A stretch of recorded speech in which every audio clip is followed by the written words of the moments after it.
PKI itu nyata, PKI Gaya Baru, oleh Anton Permana dari Tanhana Dharma Manggaraga Institute. Di era Orde Lama, sebelum pemberontakan, PKI memainkan propaganda adu domba untuk menguras habis energi bangsa Indonesia, memanfaatkan tangan Soekarno selaku presiden, hingga lahirlah perang dengan DITI, PRRI, Parnesta, hingga operasi Ganyang Malaysia. Padahal, sebelumnya, mereka semua adalah rekan-rekan seperjuangan Soekarno semasa perang merebut kemerdekaan. Tidak cukup di situ. Dengan fitnah sistematis Parpol Masyumi, HMI dibubarkan. Buya Hamka sebagai tokoh agama karismatik dipenjara tanpa pengadilan. Sampai pada puncaknya, 7 orang jenderal TNI nasionalis dibunuh.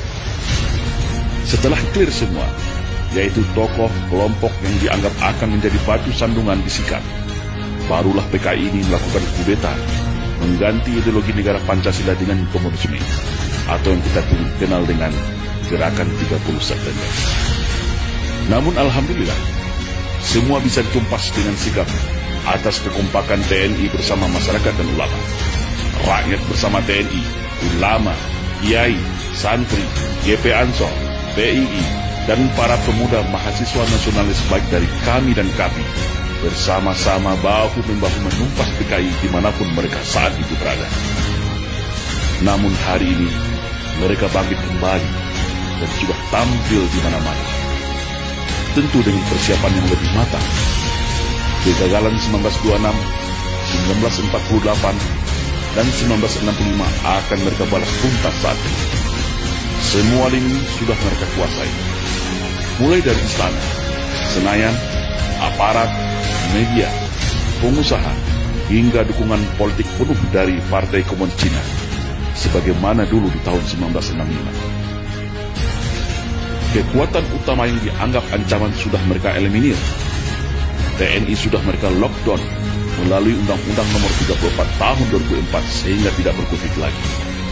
Agama Islam sebagai mayoritas di negeri ini telah mereka nistakan dan framing seolah jahat menakutkan dengan isu radikalisme dan anti kebinekaan. Ulama vokal Habib Rizik Syihab juga sudah mereka isolasi. Ustadz Alfian Tanjung dan pakar dalam hal komunisme sudah selesai mereka penjarakan. Ormas Islam yang besar-besar sudah mereka susupi dan pecah belah. HTI mereka bubarkan. FPI menunggu waktu. PKA Cina sudah infiltrasi masuk dan menyebar di seluruh pelosok Nusantara. Kelompok liberal, Syiah, dan non-muslim radikal mereka rangkul, provokasi dan pilihan. Sudah mirip kan dengan 1965? Maka, bersiap-siagalah wahai umat Islam dan seluruh bangsa Indonesia yang masih ada merah putih serta Pancasila di dadanya. Satu langkah lagi, negeri ini akan berubah menjadi negara berhaluan komunis kalau kita semua lengah dan masih jadi pengecut. PKI hari ini adalah PKI Gaya Baru yang bangkit dari kuburnya. Komunisme Gaya Baru yang siap secara sistematis dan bertahap merubah Indonesia untuk berhaluan komunis. Hari ini mereka katakan negara tak butuh agama, cukup Pancasila saja. Setelah itu, bisa saja mereka bilang negara tak butuh Pancasila, cukup toleransi saja. Itulah siasat ala komunis, halus, sistematis, dan agitatif. Tidak ada kata mati dalam sebuah ideologi. Ibarat sawah dan ladang, ketika kemarau mungkin akan kering menjadi semak belukar. Tetapi ketika kembali disirami air, diberi pupuk, maka padi dan tanaman itu pun akan kembali tumbuh dengan subur. Dan hari ini, negara kita adalah surga bagi para anak-anak PKI. Jangan lengah, tetap waspada. Perkuat ketaatan keimanan kita kepada Allah Subhanahu wa Ta'ala. Perkuat kerukunan dan persatuan antar sesama.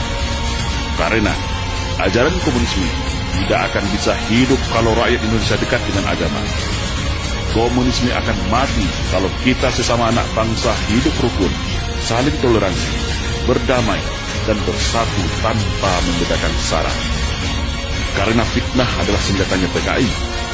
Adu domba dan hasut menghasut adalah pisaunya PKI.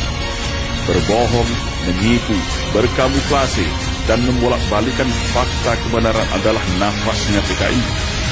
Membenci agama dan berupaya menjadikan agama sebagai musuh negara adalah agenda utama PKI. Bersiap siagalah wahai rakyat Indonesia. Mereka sudah ada di hadapan, di samping, di belakang, bahkan di sekeliling kita. Dan ingatlah, jika ada yang mengatakan bahwa komunisme itu sudah mati dan tidak ada lagi, maka hati-hatilah, mereka itulah komunisme, atau minimal korban dari hasil cuci otak kader-kader komunis yang gemuk dan oportunis. Waspada.